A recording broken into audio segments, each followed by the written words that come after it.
Bonsoir. Bonsoir à toutes et à tous. Merci d'être parmi nous. Bienvenue à la Cité du Vin pour cette conférence des Vendanges du Savoir que nous sommes très heureux d'accueillir ce soir dans notre programmation culturelle. Donc, les Vendanges du Savoir, un partenaire fidèle depuis presque de 10 ans. Voilà. Donc, un partenariat avec l'Institut des sciences de la vigne et du vin, l'Université de Bordeaux et l'Université de Bordeaux-Montaigne. Voilà, ces conférences des Vendanges du Savoir ont lieu quasiment tous les mois.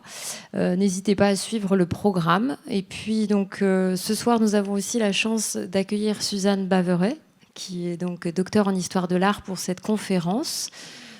Pour les personnes qui êtes parmi nous sur Zoom, vous pourrez poser des questions à l'issue de la conférence, et vous également. Nous allons faire circuler un ballon, un micro-ballon, si vous avez des questions, donc n'hésitez pas. Et donc je laisse la parole à Marguerite Figeac du comité de pilotage des Vendanges du Savoir pour vous adresser le parcours de Suzanne Baveret. Bonne soirée. Merci Mélanie. Bonjour à toutes et à tous. Merci pour votre fidélité aux Vendanges du Savoir. Alors les Vendanges du Savoir, vous le savez peut-être pas, elles vont avoir 10 ans. 10 ans en 2026, 10 ans de partenariat avec la Cité du Vin, avec la Fondation de la Cité, de la culture et de la civilisation du vin, avec la Fondation Université de Bordeaux. C'est un partenariat Université de Bordeaux, Université de Bordeaux-Montaigne, mais ce partenariat, il n'aurait pas pu avoir lieu s'il n'y avait pas des mécènes. Et nous avons 2 mécènes qui nous font confiance et que nous remercions très vivement. C'est l'entreprise Baron Philippe de Rothschild et c'est également Jean-Pierre Moueix, vin et spiritueux. Avant de présenter l'intervenante de ce soir, je voudrais vous dire que à partir de janvier, vous avez la possibilité de suivre les vendanges en ligne comme chaque année. Cette année, on a concentré le sujet sur architecture au pluriel et vin. Architecture et vin, et nous allons concentrer le sujet aussi sur le Bordelais à travers d'abord un architecte du vin bien connu à Bordeaux au XIXe siècle qui est Michel-Louis Garros. Ensuite, on continuera avec une étude sur le concept de château viticole qui est né au XVIIe, XVIIIe siècle. Et enfin, nous terminerons avec une étude du quartier des Chartrons, de son évolution. Donc, pensez aux vendanges en ligne à partir de janvier. Et puis, nous reprendrons le présentiel à partir du mois de février. Alors, je vais présenter en tant que membre du COPIL Suzanne Baverez. Suzanne Baverez est une historienne de l'art. Vous savez combien on a le souci de croiser les disciplines, les sciences dures, comme on dit, mais aussi la sociologie, la philosophie, et évidemment l'histoire, la géographie et aujourd'hui l'histoire de l'art. Elle a fait l'école normale supérieure de la rue d'Ulm. Elle travaille dans plusieurs universités à la fois. Elle a fait une très très belle thèse sur les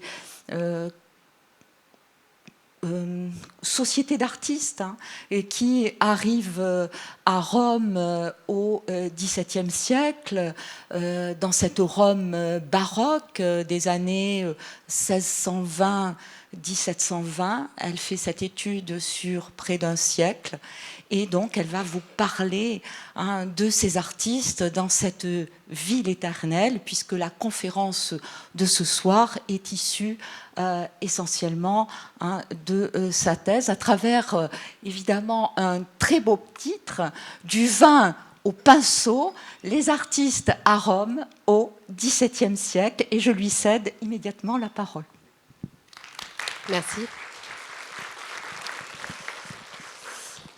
Merci pour cette présentation. Tout d'abord, je tiens à remercier très chaleureusement les Vendanges du Savoir, la Cité du Vin et plus particulièrement Marguerite Figeac pour cette invitation à vous partager ce soir mes travaux de recherche et les travaux plus particulièrement issus de ma thèse.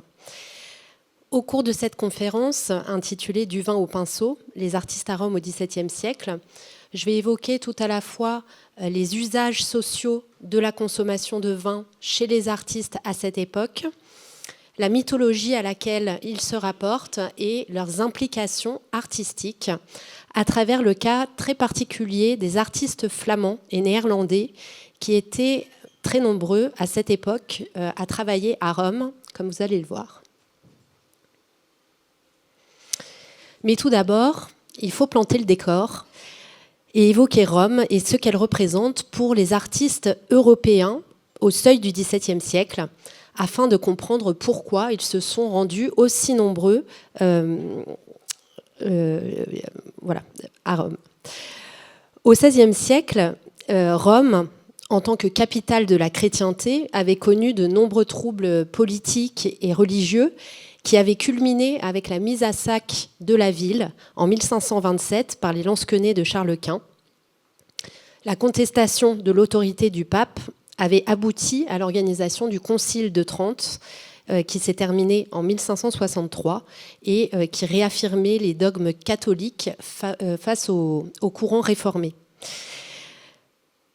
Ce Concile de Trente, il est très important dans le domaine de l'histoire de l'art, puisque durant ce concile est réaffirmé le culte des saints et ce qui lui est lié, la légitimité de l'usage des images au sein du culte. Donc le Concile de Trente, à la moitié du XVIe siècle, ouvre une période de réforme au sein de l'Église. Et les ordres religieux qui en sont issus, comme les ordres des jésuites, l'ordre des oratoriens aussi, font du soutien à la commande artistique le fer de lance de la reconquête des fidèles. Et donc ça va s'incarner dans le renouveau des arts à Rome par des artistes comme par exemple Carache ou le Caravage. À Rome, les papes, les cardinaux multiplient les commandes auprès des artistes et l'émulation artistique engendre l'apparition d'une nouvelle figure, qui est la figure de l'amateur et du collectionneur d'art, qui va venir dynamiser encore davantage ce marché de l'art et faire de Rome l'épicentre de la création artistique en Europe à cette époque. Dans ce contexte, on comprend pourquoi Rome est considérée alors comme la capitale des écoles de peinture. Et j'emprunte cette formule à l'artiste et théoricien néerlandais Karel van Mander, dont je reparlerai plus tard. Et on comprend aussi pourquoi les artistes européens affluent vers cette ville pour se perfectionner. Ils viennent étudier au contact des plus fameux artistes de leur temps, mais aussi ils viennent étudier des modèles, des maîtres de la Renaissance, comme Raphaël, Léonard et Michel-Ange, ou encore copier les nombreux antiques que conserve la ville, qui sont aussi bien des antiques de la statuaire, des architectures, qui sont alors érigées en modèle absolu, et sachant que les papes ont initié dès le XVIe siècle une politique de conservation des antiques de la ville complètement inédite. C'est dans les premières années du XVIIe siècle que le voyage à Rome va devenir une étape presque incontournable dans le parcours des artistes européens. Quiconque ambitionnait une carrière à Paris, à Bruxelles, à Vienne, à Amsterdam, se devait d'avoir vu l'Italie et plus particulièrement Rome. Bien entendu, le séjour à Rome des artistes était toujours motivé par des ambitions artistiques. Toutefois, il ne faut pas négliger un autre attrait que présentait Rome, celui de la vie de bohème, popularisée par Caravage et ses suiveurs dans les premières décennies du XVIIe siècle. Ces peintres avaient été les premiers à peindre les bas-fonds du baroque, ces quartiers populaires, mais aussi ces tavernes peuplées de musiciens, de joueurs, de tricheurs, de courtisanes. D'ailleurs, la littérature artistique met en garde les jeunes et les jeunes artistes contre l'attrait que représentent les plaisirs de Rome. Ces plaisirs qui sont susceptibles de les détourner de l'étude, au premier rang desquels figurent les femmes et bien sûr le vin.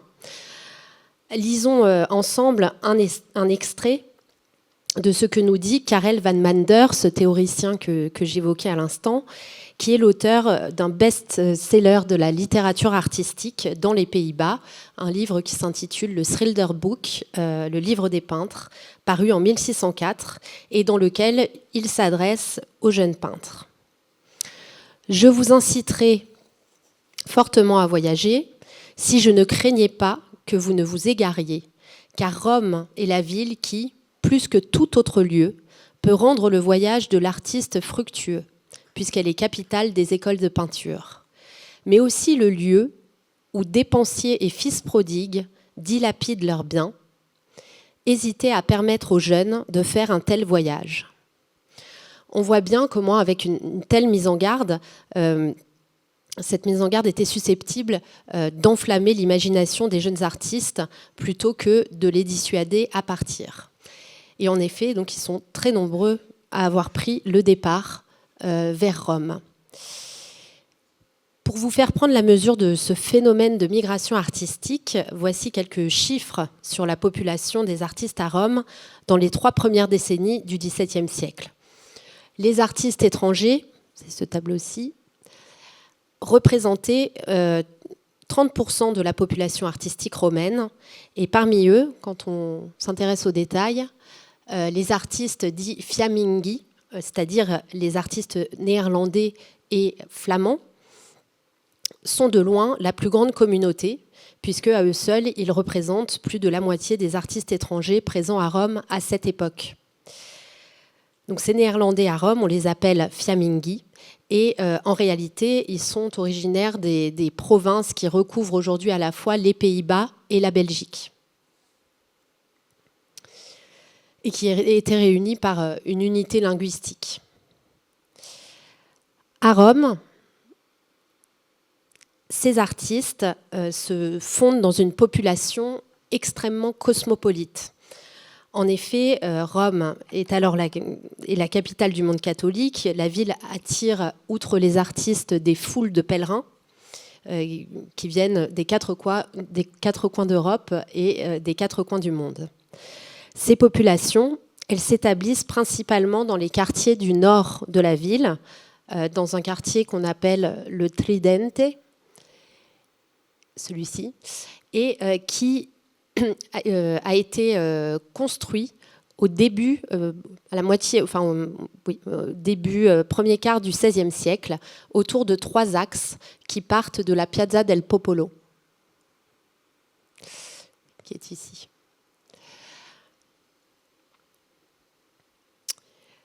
Alors pourquoi ils s'établissent là particulièrement ? Parce que c'est des quartiers qui étaient exemptés de taxes.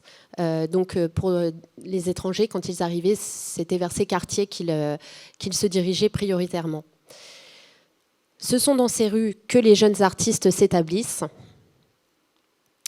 parfois dans des pensions, parfois on les trouve aussi dans des logements qu'ils partagent entre co-nationaux. Et on les trouve aussi, c'est là aussi qu'on trouve beaucoup d'ateliers d'artistes.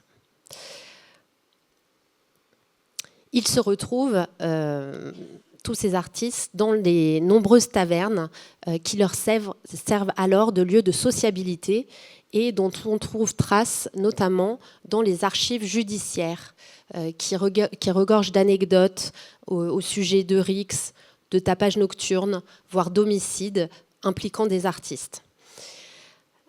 Ces tavernes, celles qui sont mentionnées dans les archives judiciaires, je les ai donc listées ici et localisées. Ce sont les petits points verts que vous voyez apparaître ici, enfin, que vous voyez à l'écran. Et en bleu, vous avez les rues qui étaient particulièrement habitées par les artistes et les artistes néerlandais en particulier. Donc vous voyez comment tout ceci est imbriqué dans ces rues du quartier du Tridente, sachant que ici, donc vous avez un regroupement aussi de tavernes qu'on appelle les osterie. Et pourquoi ici? Parce qu'il y a la place Navone qui était alors l'épicentre du commerce de l'art à cette époque. Donc, ce qui explique pourquoi les artistes fréquentaient ces établissements dans ce quartier-là. C'est dans ce contexte d'une ville cosmopolite où les artistes étrangers sont très nombreux, se retrouvent dans les mêmes quartiers, ne parlent pas l'italien, du moins au début de leur séjour, et où les artistes donc, comptent sur la solidarité de leurs connationaux plus implantés, que va naître, au début des années 1610, une confrérie d'artistes néerlandais. Celle-ci voit le jour dans les auberges, donc ces fameuses ostéries que j'évoquais, et va ritualiser l'accueil de nouveaux confrères en déployant un riche imaginaire autour du vin, sous l'égide de Bacchus, le dieu du vin et de l'ivresse créatrice.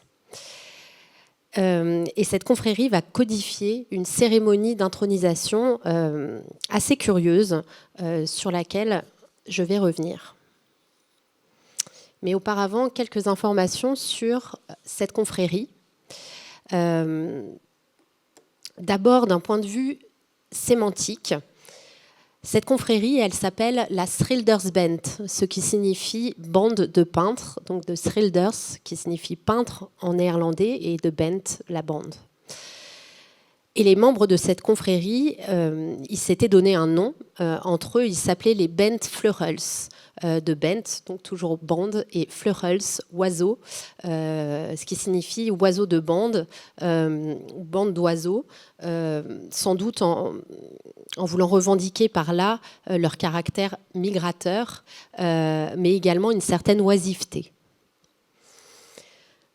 Chose très importante, c'est que les critères pour faire partie de cette confrérie étaient au nombre de 2, donc seulement 2 critères, mais qui étaient très stricts. Il y avait un critère linguistique qui était qu'il fallait parler soit néerlandais, soit allemand, et il fallait pratiquer une activité artistique, quelle qu'elle soit. Peinture, sculpture, architecture, on trouve aussi des orfèvres, des architectes, etc. Ce double critère, à la fois professionnel et linguistique, va conduire cette confrérie à devenir le centre de gravité de la communauté artistique néerlandaise de Rome, qui alors était la plus importante. Depuis une dizaine d'années, cette confrérie a bénéficié d'une grande attention, en tout cas d'une attention accrue de la part des chercheurs, et elle a été mise en lumière par 2 expositions. La première au Petit Palais à Paris en 2015, qui est intitulée « Les bas-fonds du baroque », et une beaucoup plus récente qui s'est tenue en 2024 au Museum Central à Utrecht. De plus, il y a eu beaucoup de Ben Fleurels dont les œuvres ont été redécouvertes et qui ont fait l'objet de publications. Sachant que leurs œuvres sont conservées, sont assez bien représentées dans nos collections en France. Je vous ai listé quelques noms pour que, voilà, si ça évoque des choses chez vous. Mais bon, généralement, ça en évoque peu, c'est pour ça que je vous les lis. Donc, Peter van Leer, Jan Aslein, Jan Bot, Karel Desjardins, Johannes Lingelbourg, Jan Miel, Samuel van Oorstraten, Peter van Bloemen, Caspar van Vittel. Voilà, tout ça, c'est des artistes qui ont fait partie de cette confrérie et qui ont bénéficié, je dirais, dans les 20 dernières années, de monographies assez importantes. ce qui a permis aussi de jeter une lumière assez neuve sur cette confrérie artistique.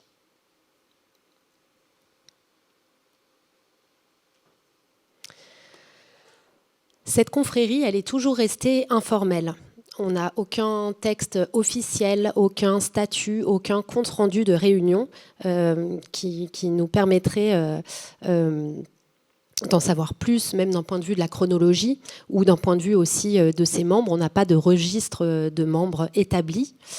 Et pourtant, elle a eu un rôle capital dans la structuration de la communauté des artistes fiamminghi à Rome tout au long du XVIIe siècle, en permettant aux artistes de se rencontrer régulièrement et de nouer des liens d'amitié et de collaboration, en particulier lors des cérémonies d'intronisation de ces nouveaux membres qui avaient lieu dans les tavernes de Rome et dont on va parler plus longuement à présent.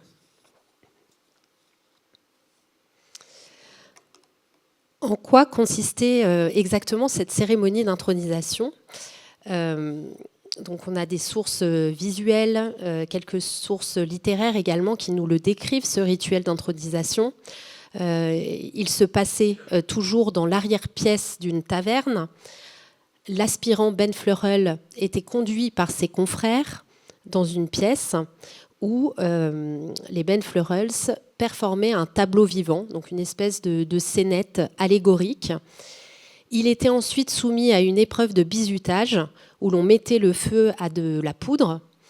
Il y avait ensuite un baptême païen, donc l'un des Ben Fleurels qui était désigné comme chef de la cérémonie lui versait du vin sur la tête et ce vin, en dégoulinant sur son visage, était recueilli dans un gobelet et bu ensuite par le novice.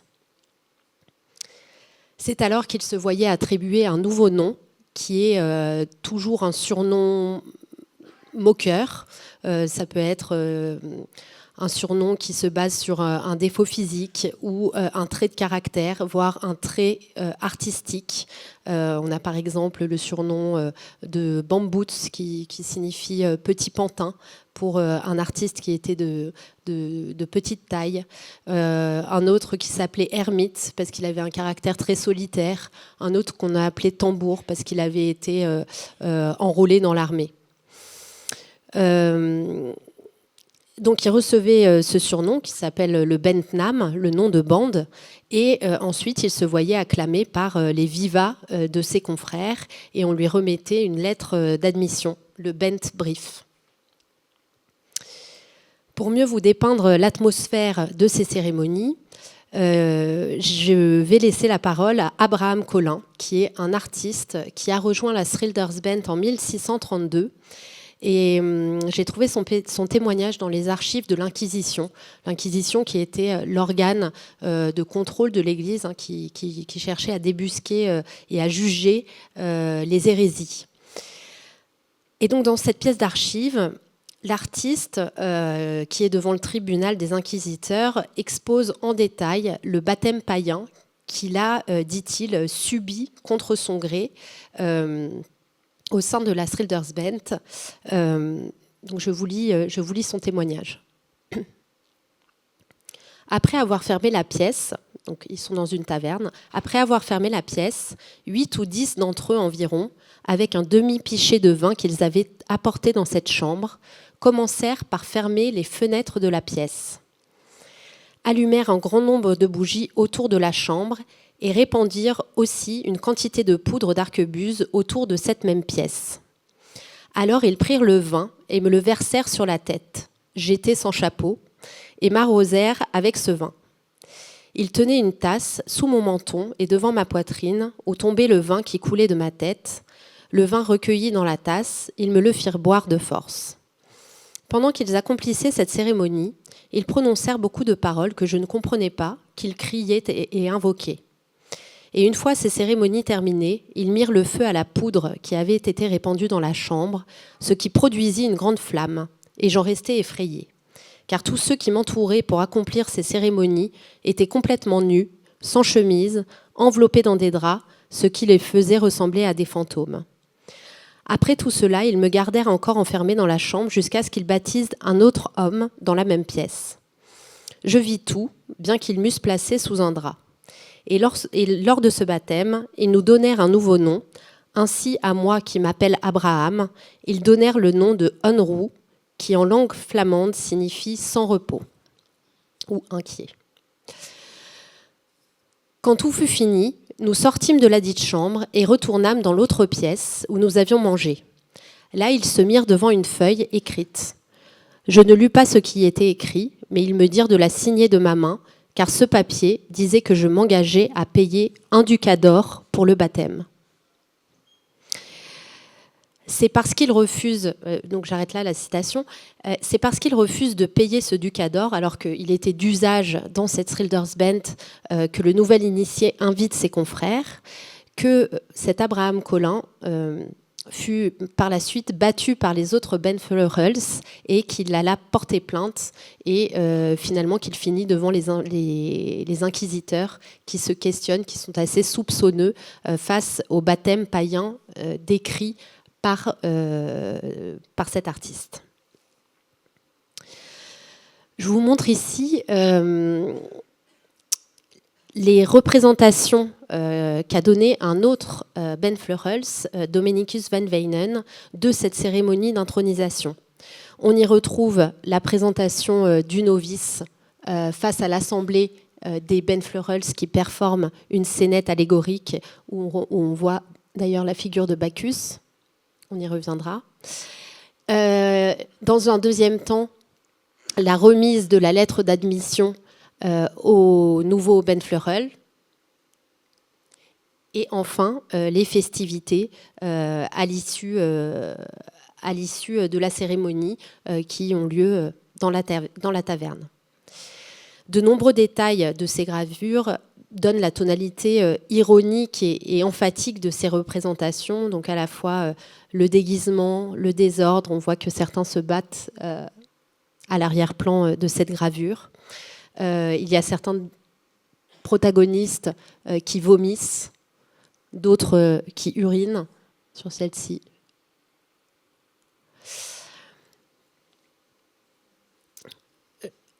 Je vous remontrerai ces gravures tout à l'heure et je passe, toujours pour mieux vous décrire cette cérémonie d'intronisation, à cet autre tableau qui a longtemps été connu sous le nom assez générique de Joyeuse Compagnie. Sauf qu'en étudiant assez attentivement ce tableau, on peut le replacer dans l'univers de la Schildersband. En effet, qu'y voit-on ? On voit donc dans l'obscurité de l'arrière-salle d'une taverne 25 personnages qui s'adonnent à des activités variées. Certains fument, d'autres boivent, d'autres jouent de la musique, certains s'assoupissent sous l'effet de l'alcool. Au centre de la composition, on voit une pyramide humaine, au sommet de laquelle est juchée une femme qui tient 2 verres, un dans chaque main, et elle a 2 pichets en équilibre sur la tête. À l'arrière-plan, on voit des personnages qui inscrivent des graffitis. Je ne sais pas si vous les voyez bien, mais il y a de très nombreux graffitis inscrits sur les murs de la taverne. Un homme en haut à droite tient le compte de l'impressionnante consommation de pichets de vin. Donc on lit « Boccali di vino 30 », donc 30 pichets de vin. Sur le mur de droite, un autre homme s'emploie à écrire un éloge à Bacchus, dieu du vin, qui pourrait être le refrain d'une chanson populaire. On lit « Viva Bacco, lodia Bacco, ma beviamo, ma beviamo ». Donc « Vive Bacchus, louons Bacchus, mais buvons, mais buvons ». Sur le mur du fond, à gauche de la pyramide humaine, il y a une partition, un canon à 3 voix, sous laquelle on distingue la signature de l'artiste. Et de l'autre côté de la pyramide, on peut lire « Chi non vuol Bacco, venere non può sciogliere ». Donc une traduction approximative de vers latin du poète latin Terence, qui signifie donc que sans Cérès et sans Bacchus, Vénus ne peut se réchauffer. Donc, ce sont des vers qui sont devenus proverbiaux et qui célèbrent l'effet aphrodisiaque du vin et de la bonne chair. Ainsi, les paroles de chansons et de proverbes qui recouvrent le mur commentent l'attitude des personnages représentés ivres, assoupis ou enlacés. Or, les inscriptions visibles en haut du tableau inscrivent fermement cette toile dans l'univers de la Schildersband. En effet, on peut y lire en haut à gauche, à ce niveau-là, pardon, en haut à droite, Viva Novizio, donc vive le novice, et Viva Giulietta, Viva Perrin, Viva Merci, donc vive Juliette, vive Perrin, vive Merci, qui sont des noms, des surnoms de Ben Verhulst, nouvellement intronisés dans la Schildersband. Donc l'utilisation de ces surnoms sont bien la preuve que cette toile représente une cérémonie d'intronisation de la Schildersband et notamment que cette pyramide humaine représente la performance de ce fameux tableau vivant qui en était une étape essentielle. À la suite de cette cérémonie avait lieu un banquet qui pouvait se poursuivre jusqu'au petit matin, voire durer, selon certaines sources, 24 heures, au cours de laquelle l'alcool était consommé par tonneaux entiers. Au cours du siècle, ce cérémonial s'est enrichi par d'une autre étape. À partir des années 1640, une procession rituelle se met en place jusqu'à une église de Rome, Sainte Agnese, qui fait partie d'un plus grand complexe connu sous le nom de, qui est compris dans l'église Santa Costanza sur la Via Nomentana, et qui était connu pour conserver un sarcophage antique à décor bachique. Celui-ci. Donc où l'on voit des poutis vendangeurs et son décor aussi est constitué de mosaïques à décor bachique, donc avec des vignes et des poutis vendangeurs. Ce décor lui valait d'être connu à Rome au XVIIe siècle sous le nom de tombeau de Bacchus. Dans les guides de l'époque, et y compris à la fois dans les guides italiens mais aussi dans les guides destinés aux étrangers, cette église était connue comme le tombeau de Bacchus.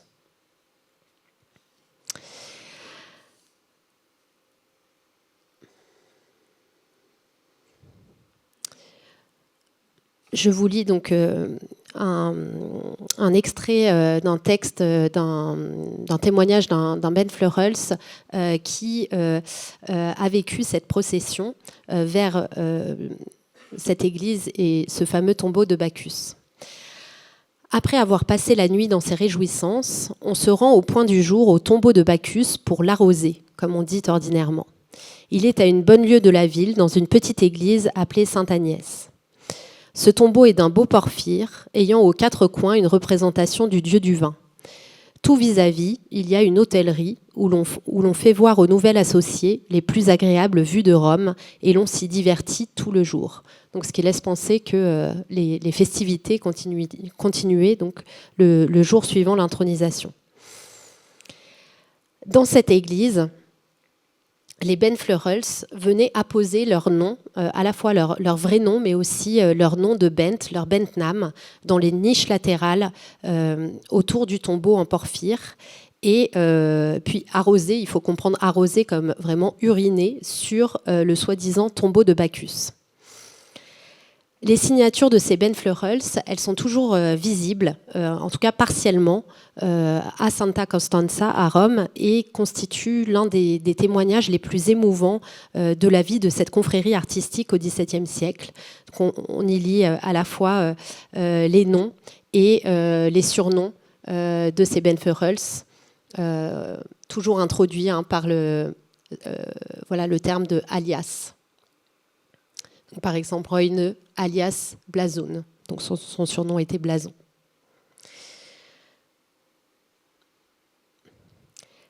Ces réunions de la Schildersband, vous le voyez, elles étaient fortement alcoolisées, et elles ont fait beaucoup d'encre. Elles ont vraiment défrayé la chronique à Rome au XVIIe siècle, très critiquées par les Italiens. Elles leur ont valu d'être plusieurs fois arrêtées par l'Inquisition au cours du siècle.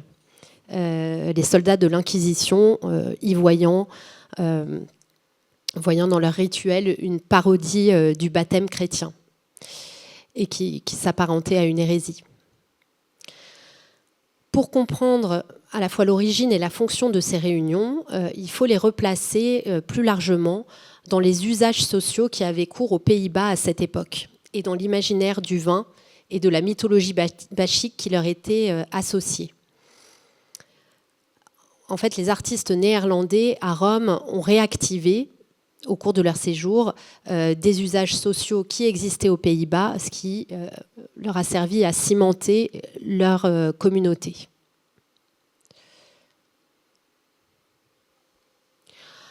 En effet, la parodie de baptême et la consommation immodérée d'alcool, elles trouvent leur source dans certaines réunions de guildes aux Pays-Bas, où on s'amusait à railler la pompe des cérémonies religieuses catholiques. Dans les provinces du nord de l'Europe, la consommation excessive d'alcool était tout particulièrement encouragée comme un moyen de sceller l'entrée d'un novice dans une compagnie. C'était par exemple l'usage dans les chambres de rhétorique. Alors, je vous ai mis le terme ici. Les Rederijkerskamers, les chambres de rhétorique, donc dans les Pays-Bas.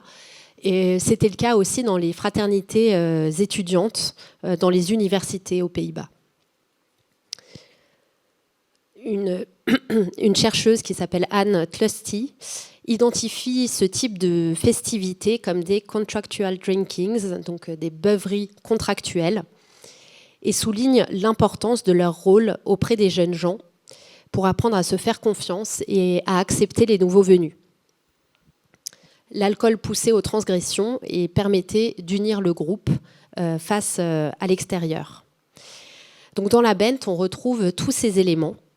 Tous ces éléments sont activés, la consommation d'alcool qui se voit accorder un rôle fondamental puisque le novice est baptisé par le vin, et le caractère secret et païen de la cérémonie, donc au fond d'une taverne, à l'abri des regards, et en plus un baptême païen en plein cœur de la capitale catholique. Donc tout ça fonde en quelque sorte la complicité de ses membres. La consommation excessive d'alcool, c'était aussi, dans la société néerlandaise, un rite de passage à l'âge adulte. Montrer ses capacités à absorber une grande quantité d'alcool était associé à l'idée de virilité. Cette dimension de rite de passage, elle est redoublée dans la Schildersbent avec l'épreuve de bizutage dont je vous ai parlé, où le novice était placé au milieu d'un cercle de pétards dont l'explosion mettait son courage à l'épreuve. Et donc ça aussi, c'est des choses qu'on retrouve dans les universités, dans les fraternités étudiantes aux Pays-Bas, et mentionnées dans certaines sources littéraires. Un autre élément de comparaison, donc je vous ai mis ici une représentation de ces chambres de rhétorique, les Rederijkerskamers, où l'on partageait donc des grands repas et où les membres faisaient des toasts, c'est-à-dire des déclamations en l'honneur d'un nouveau membre, ce qui nous rappelle ces vivas et à la fin de la cérémonie d'intronisation d'un Ben Fleurels. Ces Rederijkers étaient d'ailleurs placés sous la figure tutélaire de Bacchus, donc on voit ici juché sur un tonneau et qu'on retrouvera par la suite dans l'imagerie de la Schildersbent. Ce qui est intéressant, c'est le syncrétisme que ces usages manifestent entre la culture italienne et la culture néerlandaise. En effet, les chambres de rhétorique aux Pays-Bas, elles étaient elles-mêmes héritières de compagnies artistiques florentines qui réunissait les artistes lors de banquets extravagants où les artistes sculptaient la nourriture. Et un autre symptôme de ce syncrétisme, c'est le fait que les artistes néerlandais à Rome s'inspirent de la toponymie locale en adoptant comme pseudo-lieu de culte l'église qui était connue sous le nom de Temple de Bacchus et en performant des processions bachiques qui s'apparentent à celles qui avaient cours alors chez les paysans italiens au moment des vendanges, où voilà, il y avait quelqu'un qui se déguisait en Bacchus et on faisait des processions sur des chariots dans les rues de Rome. Donc, le folklore qui animait la Schildersband ravive des usages et des rituels sociaux néerlandais, mais les acclimate au contexte culturel et artistique du séjour romain. Ces réunions où les comportements provoquants ou la transgression des règles via la consommation d'alcool étaient promus semblent avoir été un ciment très efficace pour la communauté des artistes fiamminghi et au fur et à mesure, ils sont de plus en plus nombreux à rejoindre la Schildersband. Donc la Schildersband, je vous l'ai dit, elle apparaît dans le courant des années 1610, à la fin des années 1610, et elle atteint son pic d'adhésion dans les années 1670, où on estime qu'il y avait en moyenne 3 réunions, 3 baptêmes de Ben Fleurels par mois.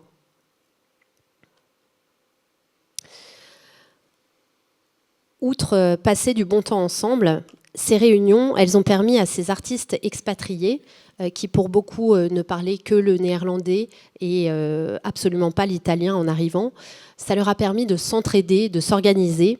Et généralement, c'est en tout cas ce que les archives reflètent, ils finissaient par partager des habitations à 3 ou 4 artistes, et donc à étudier, puisque ces habitations étaient aussi leur lieu de travail, ils finissaient par étudier et travailler ensemble.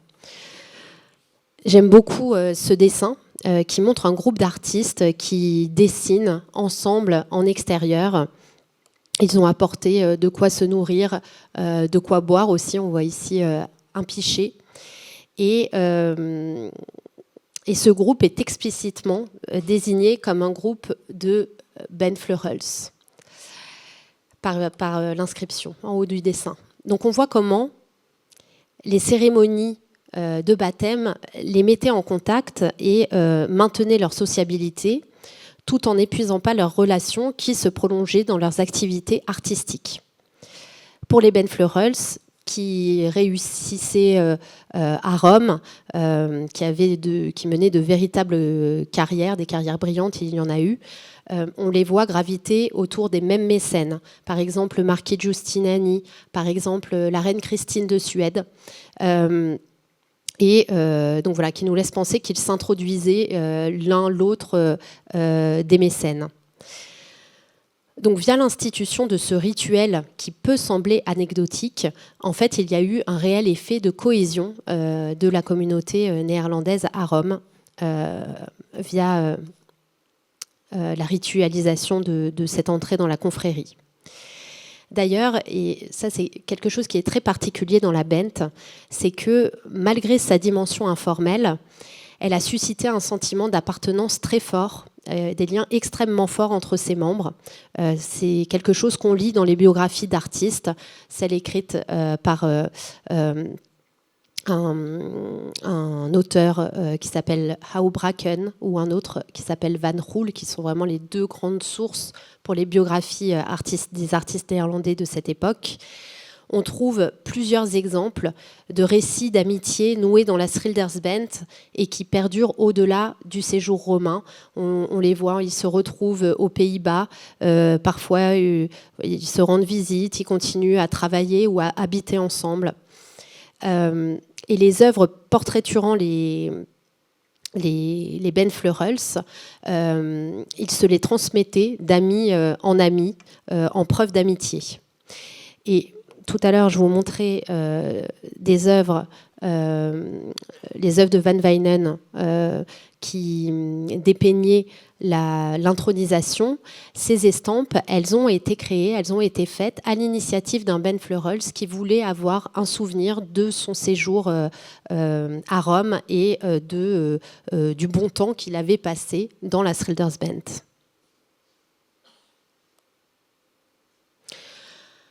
Voilà, ce sont ces estampes.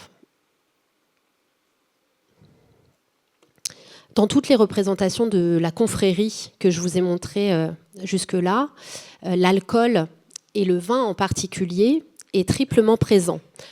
De façon très concrète, on le trouve sous la forme de pichets, sous la forme d'aiguillères, de verres. On a vu aussi qu'étaient représentées les conséquences de sa consommation. Donc, des hommes qui vomissent, qui urinent, qui se battent. On décèle aussi des références plus imagées, comme celle ici du moulin, le moulin à vent,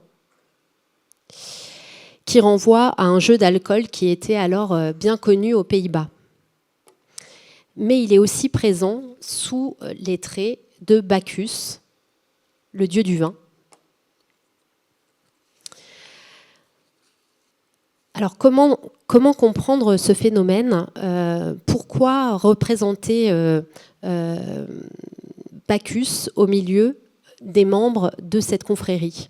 En effet, on peut penser qu'ils auraient très bien pu consommer le vin, avoir un rituel sans ressentir le besoin de représenter ni de faire appel à la représentation de Bacchus, dieu du vin.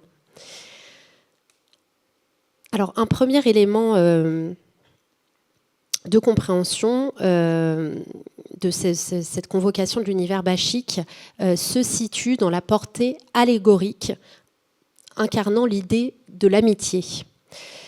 Alors cette iconographie, elle est intéressante parce qu'elle me paraît renvoyer vraiment au portrait d'amitié.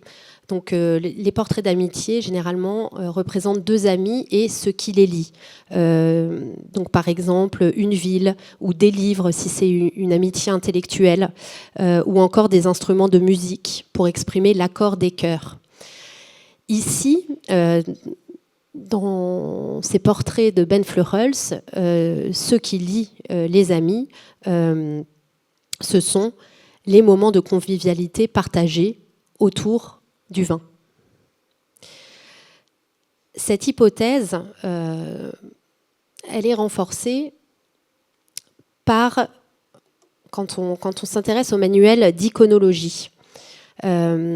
Ici, les emblèmes d'Alcia ou l'iconologie de Cesare Ripa, dans lesquels l'allégorie de l'amitié est figurée sous les traits d'une jeune femme qui s'appuie et enlace un pied de vigne. Ici. La vigne ne pouvant être détachée de son tronc que par la mort, elle est la personnification de l'amitié éternelle. Dans la traduction néerlandaise, illustrée ici par Dirk Peterson, la confirmation de l'amitié est représentée par une jeune femme qui tend un verre de vin à quelqu'un d'autre, avec ce commentaire, je cite, « Et c'est par là que les cœurs et les esprits des amis sont incités à s'unir et à se confirmer dans l'amitié. » Le vin est donc l'aiguillon qui pousse à l'accord des âmes, ce que la Schildersband met en pratique. Autre trait caractéristique des sources iconographiques de la Schildersband, je le mentionnais précédemment, donc c'est la représentation parmi les confrères du dieu Bacchus. Il est représenté ici avec ses attributs traditionnels, donc sa couronne de laurier, là il est juché sur un tonneau, et donc cette représentation, elle peut surprendre au sens où on n'a aucune source littéraire qui attesterait qu'un des Ben Fleurels s'était déguisé en Bacchus au moment de chaque intronisation. Dans ces représentations, la figure mythologique, elle vient donc personnifier et comme légitimer les beuveries, les ripailles et les transgressions des Ben Fleurels. Et elle vient donc expliciter en fait la revendication d'une tutelle bachique pour le groupe. Et c'est là qu'on peut se demander si cette tutelle bachique était-elle simplement anecdotique, choisie pour parrainer les festivités alcoolisées de la confrérie, ou est-ce qu'elle avait une signification plus profonde ? En effet, ce choix de Bacchus, dieu du vin, paraît tout sauf anodin dans le contexte artistique de la Rome du XVIIe siècle, où les arts, donc à cette époque à Rome, étaient régentés par une institution qui s'appelle l'Accademia di San Luca, l'Académie des Beaux-Arts, qui avait été fondée au XVIe siècle et qui, elle, était placée sous le patronage d'Apollon, le rival de Bacchus. Donc, sous cette tutelle bachique de la Schildersband, est-ce qu'on peut aller jusqu'à voir un défi lancé par les artistes néerlandais aux artistes romains de l'Académie?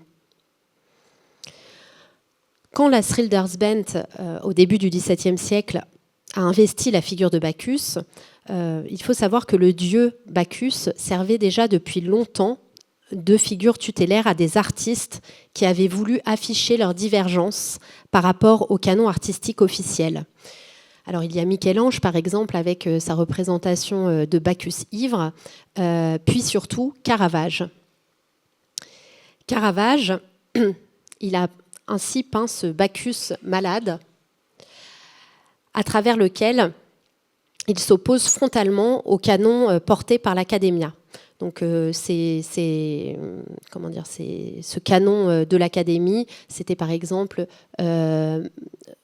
l'étude de l'antique et la recherche du beau idéal. Caravage, lui, affiche avec ce Bacchus malade son esthétique de pittura al naturale, c'est-à-dire une peinture naturaliste, dans laquelle l'étude d'après le modèle vivant se conjugue à l'illustration de sujets vils et populaires.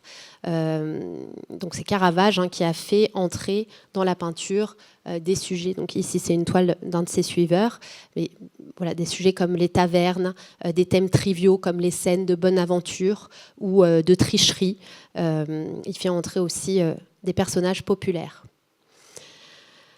Avec Bacchus, qu'on désigne en latin sous le nom de Liber Pater, le père libérateur, Caravage revendique une émancipation des règles, mais aussi la spontanéité de la création libérée de l'état, par l'état d'ivresse.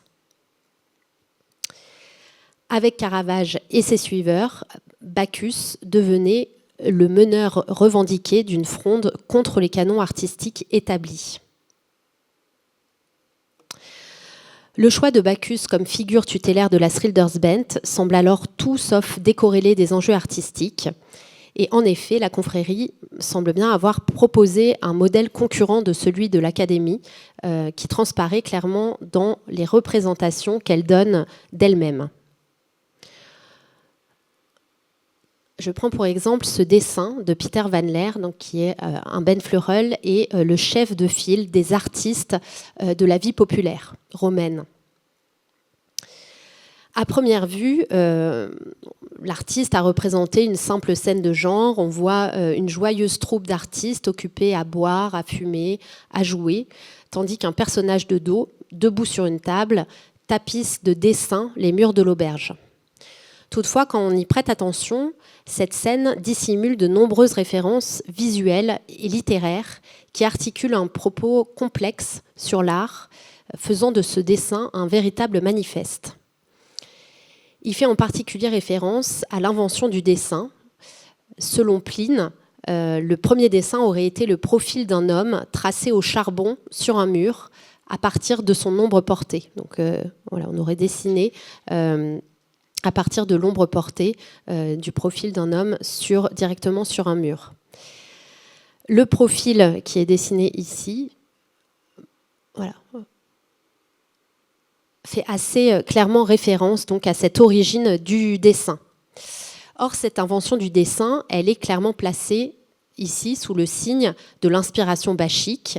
Sous l'effet de l'ivresse, l'artiste se libère de toute contrainte et se livre à la création spontanée sur les murs même de la taverne. Désinhibé par le liber pater, qu'est Bacchus, il oppose à la création noble et rationnelle inspirée par Apollon une création brute et instinctive. Or, cet éloge de la création spontanée, elle entre en étroite résonance avec les pratiques des Benfleurels, qui avaient pour habitude de dessiner sur les murs des tavernes qu'ils fréquentaient. Donc, si l'on reprend ce dessin, on voit qu'à l'arrière-plan, voilà, ici, il y a des portraits, là encore des portraits et Bacchus, qui est représenté sur un tonneau. Et donc cette pratique de dessiner, de se portraiturer sur les murs des tavernes, elle est assez précisément rapportée dans la littérature artistique. Les Benfleurels se dessinaient, faisaient leurs portraits sur les murs et ils recopiaient aussi d'ailleurs ces dessins. On pense que ces dessins sont des copies de ces portraits qui étaient figurés directement sur les murs des tavernes pour garder la mémoire de leurs camarades.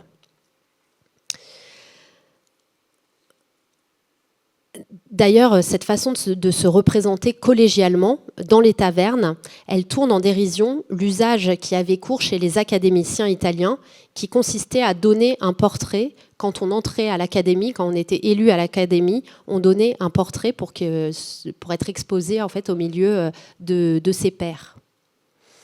On retrouve aussi cette dimension parodique de l'académie dans le dessin de Van Laer, puisqu'il fait directement allusion à des représentations d'académies artistiques romaines bien connues et précurseuses de l'académie officielle. Je vous en montre deux.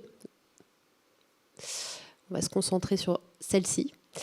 Donc ces estampes ont été faites d'après des dessins de Baccio Bandinelli qui montrent son académie à Rome en 1531 et qui semble avoir servi de modèle à la composition de Van Laer.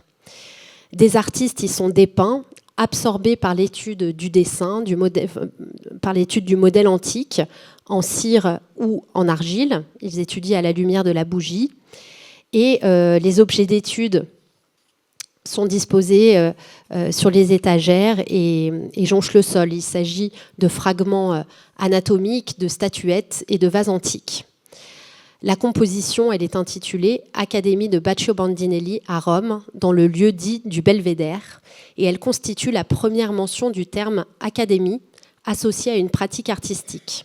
Auparavant, ce terme d'académie était réservé à des cercles littéraires et philosophiques et ça montre bien la volonté de l'artiste de hisser les arts parmi les disciplines de l'esprit.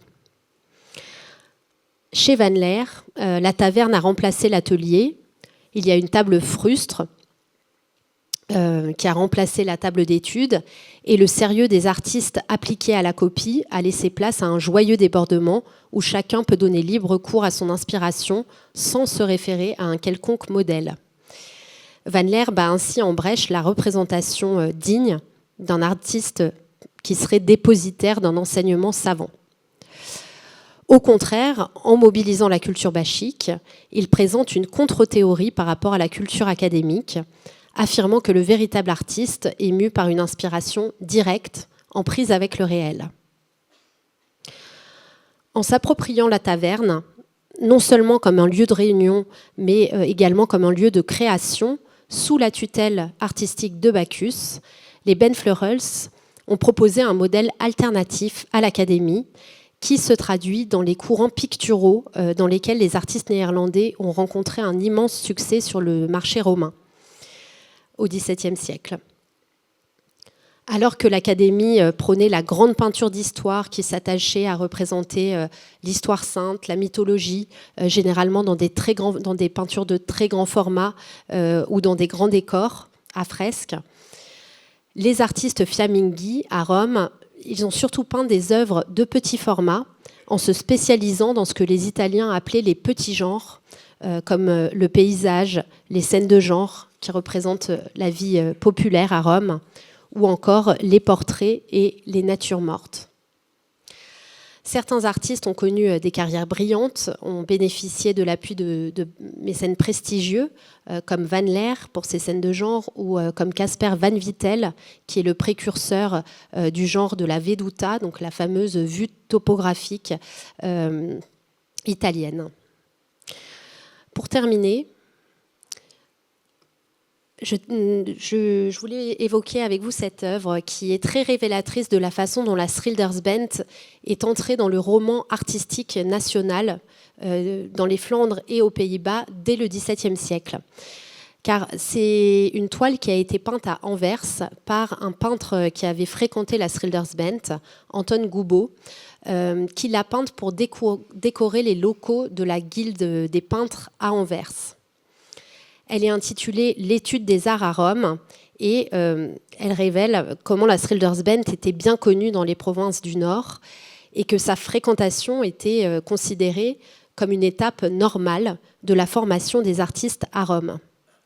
Alors qu'est-ce qu'on y voit ? On y voit des gens, des artistes studieux, occupés au premier plan à copier assez servilement des antiques et leur attitude confine presque au ridicule. Avec cette expression d'admiration un peu béate. Alors qu'à l'arrière-plan, on voit une bande de joyeux lurons qui s'emploient à célébrer Bacchus à la table d'une auberge. Il s'agit évidemment de peintres de la Schildersband. Donc cette œuvre, elle déploie l'opposition entre l'imitation servile et l'inspiration directe en prise avec le réel, qui est avec cette métaphore de l'ivresse bachique. Cette toile destinée à la Guilde d'Anvers montre bien une dimension programmatique. Elle met en avant la sociabilité amicale que la Band a favorisée entre artistes fiamminghi, les encourageant à travailler ensemble. Ce mode d'apprentissage collégial, entre pairs, s'opposait à la hiérarchie très rigide de l'académie. Et ainsi, sans s'opposer jamais frontalement à l'académie, la Schildersband a bien formulé un contre-modèle plus horizontal et affranchi des carcans du canon des tenants de l'école italienne, affirmant ainsi l'émancipation des artistes nordiques. La Schildersband, elle s'éteint au tournant du XVIIIe siècle, à un moment où le voyage italien était moins en vogue chez les artistes néerlandais. Pour autant, sa légende est longtemps restée vivace et sur les murs de l'église Santa Costanza, on déchiffre des noms de visiteurs allemands, français, anglais qui sont venus visiter les lieux et qui ont apposé leur signature longtemps après l'extinction de la Schildersband. Les Anglais, qui étaient très nombreux à Rome au XVIIIe siècle avec le développement du Grand Tour, ont particulièrement cultivé l'héritage de la Schildersband à travers la Société des Dilettanti, qui est une société fondée à Londres en 1734 et qui réunissait des érudits qui avaient fait le Grand Tour autour du thème de l'étude de l'antique. Alors ces dilettanti, ils se réunissaient autour de grands dîners où les divertissements spirituels se mêlaient aux excès de boissons et qui nous rappellent c'est les banquets de la Schildersband. Je voulais terminer avec ce portrait. Donc, il y a eu des portraits parodiques des dilettanti réalisés par George Knapton, l'un des fondateurs de la société, et qui montrent chaque membre affublé d'un déguisement grotesque et qui contiennent souvent une allusion à la boisson, ce qui rappelle là encore singulièrement les portraits des Ben Fleurels. Ainsi, Sir Bourchier Ray est-il portraituré dans une cabine de bateau agitée par une forte houle. Il retient de sa main gauche un récipient rempli de punch, tandis que de l'autre, il porte à ses lèvres un plein gobelet. Sur le récipient, on lit une citation latine du poète Horace, célébrant le dérèglement des sens sous l'effet de l'alcool. Donc on lit « Dulce est, desipere in loco ». Il est doux en son temps d'oublier la sagesse. C'est un hommage que n'auraient pas renié les Ben Fleurels. Et donc j'en termine là avec l'évocation de cette société des dilettanti qui pourrait faire l'objet d'une autre conférence. Et vous remercie pour votre écoute.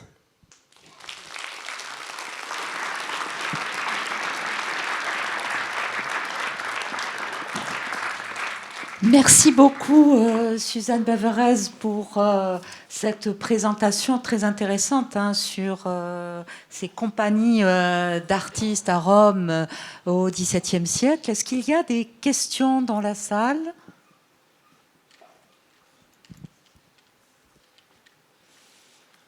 Alors, je vais peut-être commencer par poser une question.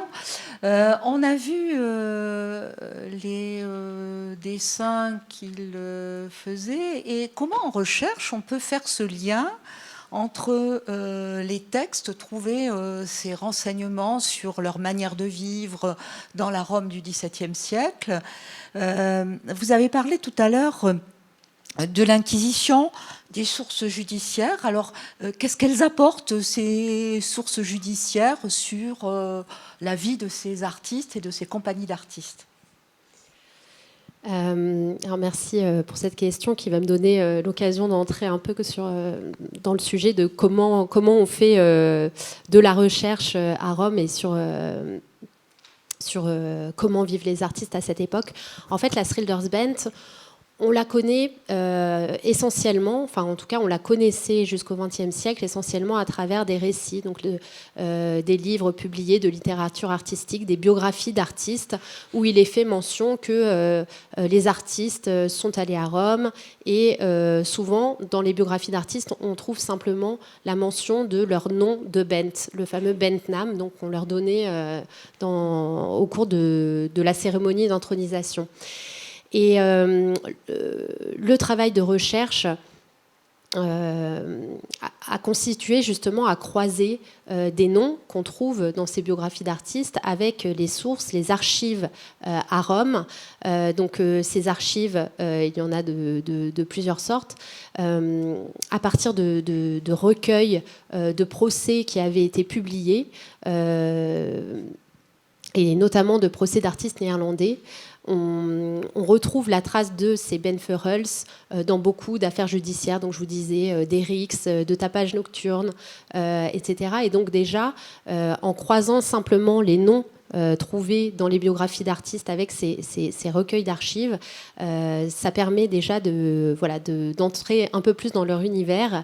Et ces archives de l'Inquisition, elles sont, enfin en tout cas, moi j'y ai été très attentive, puisque dans ces biographies d'artistes, il était fait mention au moins d'un épisode d'arrestation de la Schildersband par des soldats de l'Inquisition.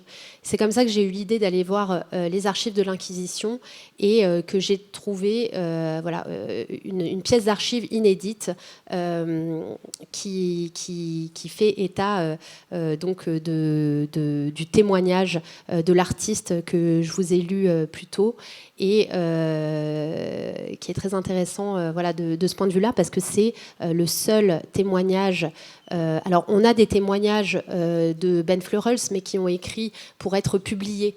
Donc, c'est un contexte très différent quand on témoigne devant des juges et devant les juges de l'Inquisition. Les détails qui sont donnés ne sont pas les mêmes que ceux que l'on trouve. On va dire que les versions qu'on trouve dans la littérature artistique sont un peu expurgées par rapport au caractère assez cru de ce qui est décrit dans une pièce d'archives.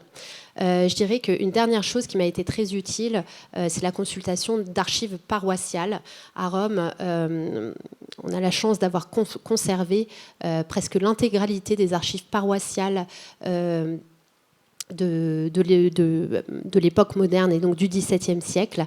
Les habitants de Rome, il y avait un recensement des habitants de Rome chaque année, et donc en cherchant dans les archives, on peut retrouver les habitations, les lieux d'habitation des artistes. C'est ça qui m'a permis de faire ce travail assez précis, de retrouver les rues où habitaient les artistes néerlandais, et voilà cette carte. qui m'a demandé en fait, qui est le fruit de pas mal de recherches finalement, pour identifier ces rues où habitaient les artistes néerlandais, et en croisant le nom avec le nom des ostériers, des auberges qui sont mentionnées dans les archives, alors plutôt les archives judiciaires justement. Je vous remercie.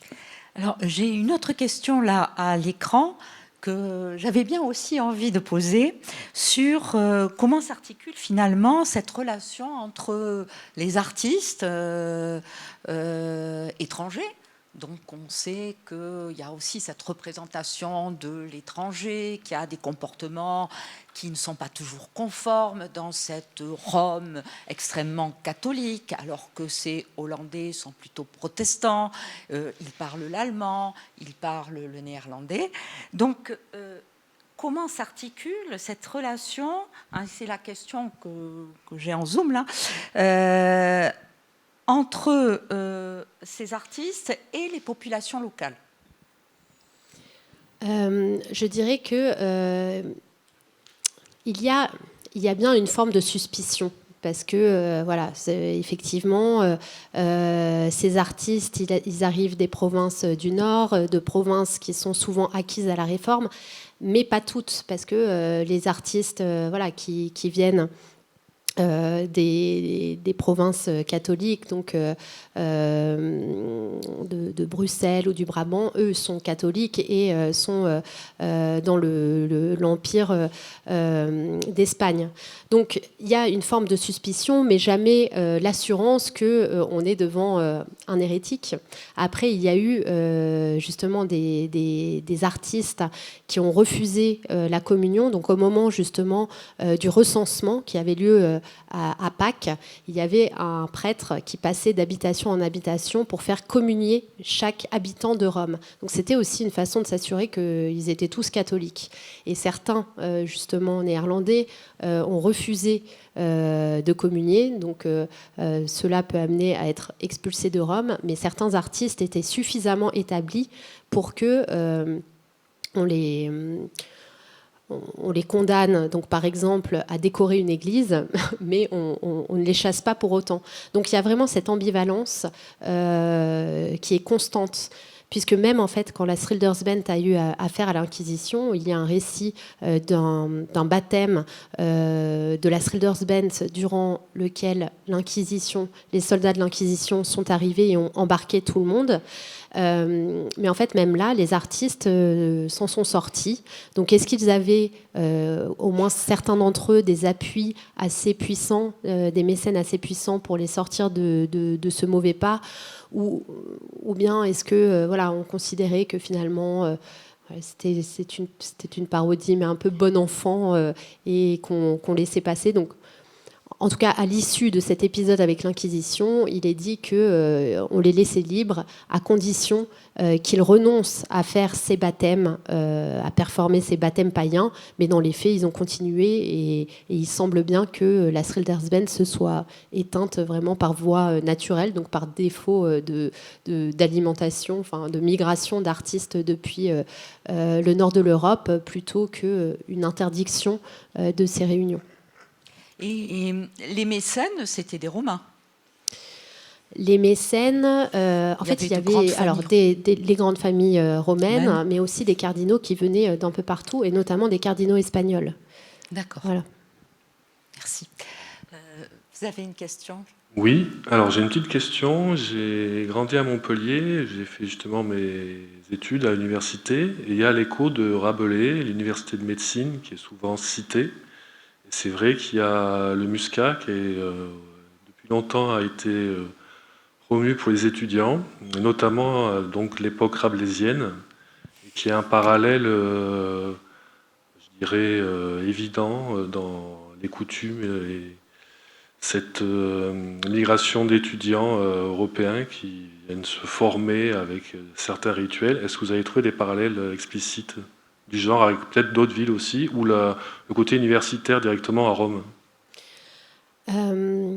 Alors, je me suis concentrée surtout sur les Pays-Bas, bien que, évidemment, l'héritage, la tradition rabelaisienne fait complètement sens. Et non, en fait, pour vous répondre, c'est vraiment une bonne idée. Je suis jamais allée voir du côté des universités, des coutumes universitaires romaines. Mais en fait, essentiellement parce que tout était contrôlé par l'Église et donc on trouve, voilà, à mon avis, enfin, il faudrait que je vérifie, mais on trouve moins de comparaisons pertinentes à Rome. Mais en tout cas, je vous remercie pour la référence de Montpellier. À mon avis, oui, je pense qu'il y a des parallèles relativement observables. J'en prends note. Merci. D'autres questions? Oui, monsieur, là-haut. Faites passer le... Allez-y, lancez-le, lancez-le. Ah. Waouh. C'est presque ça. Oui, merci. Merci, très, très intéressant. Je ne m'attendais pas à ce type de conférence, mais très, très intéressant. Vous l'avez abordé un petit peu, mais comment ces gens-là gagnaient leur vie? Alors, vous avez parlé que quand ils avaient des problèmes avec la justice, l'Église venait à leur secours, enfin à leur secours, les faisait libérer parce qu'ils travaillaient dans l'Église. Vous avez mentionné la famille royale de Suède, etc. Enfin, vu le nombre qu'ils étaient, ils ont donc vendu, oui, produit des œuvres d'art qui sont aujourd'hui dans Rome? Alors, produit des œuvres d'art qui sont aujourd'hui dans Rome, oui, beaucoup.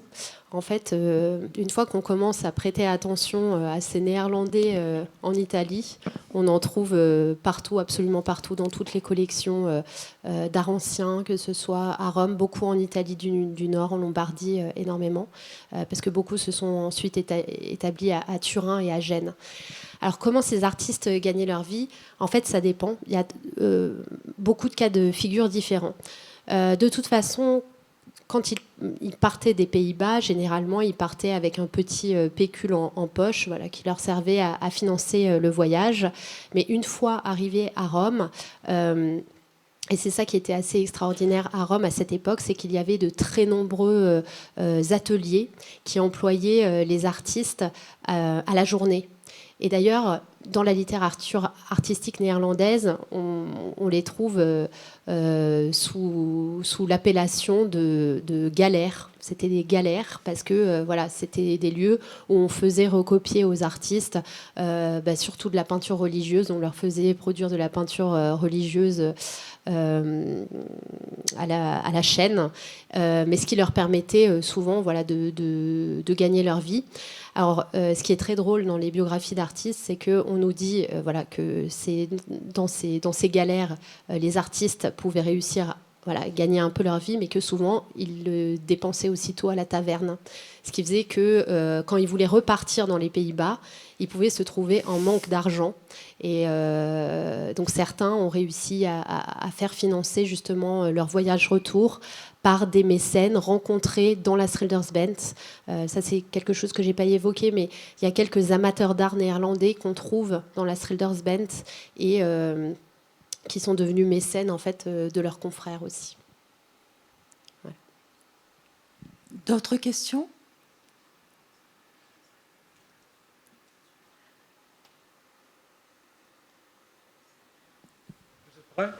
Oui, allez-y.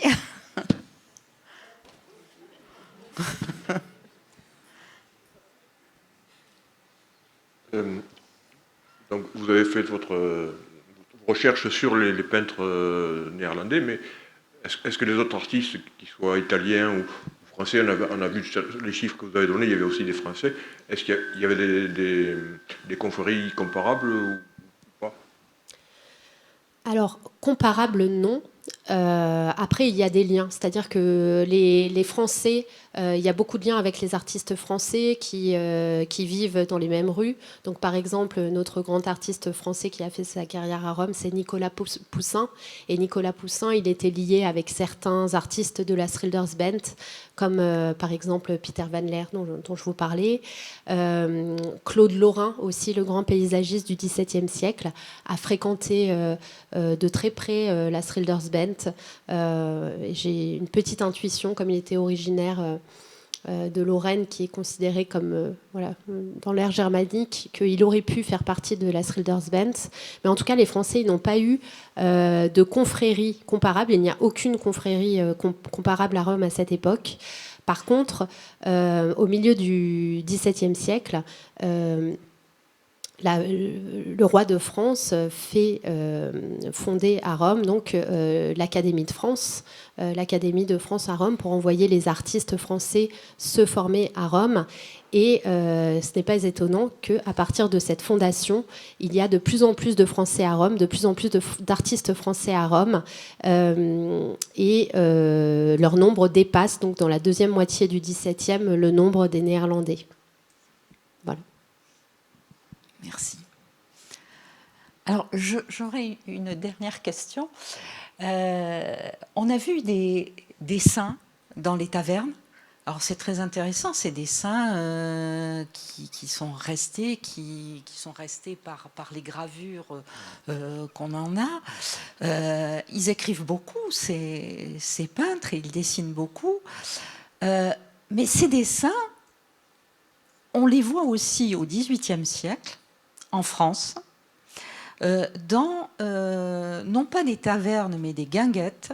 Et je pense en particulier aux représentations de la guinguette Ramponneau, qui se trouvait à l'extérieur des murs de Paris, parce que, évidemment, le vin n'était pas taxé à l'extérieur des murs. Et donc, ces guinguettes s'étaient développées autour de Paris, et en particulier la guinguette Ramponneau. On voit toute une série de dessins. Donc, est-ce que c'est finalement pas une pratique dans ces tavernes habituelles? Voilà.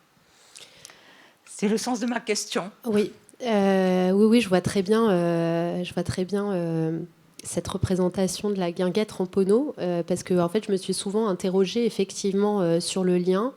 Et oui, je pense que d'une certaine façon, il y avait,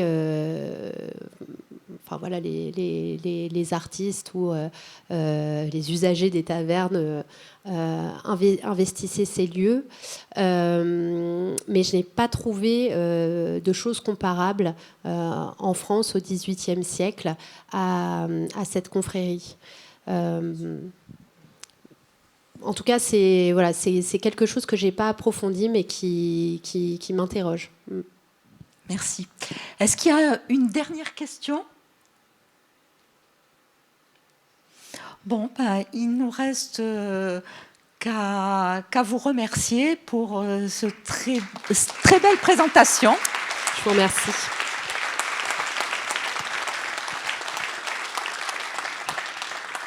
Et je tiens à dire au public, n'oubliez pas, le mois de janvier, vous avez les vendanges du savoir en ligne, 3 conférences pendant tout le mois de janvier, et la thématique architecture et vin. Donc, ne l'oubliez pas. Et la prochaine conférence en présentiel aura lieu le 2 février.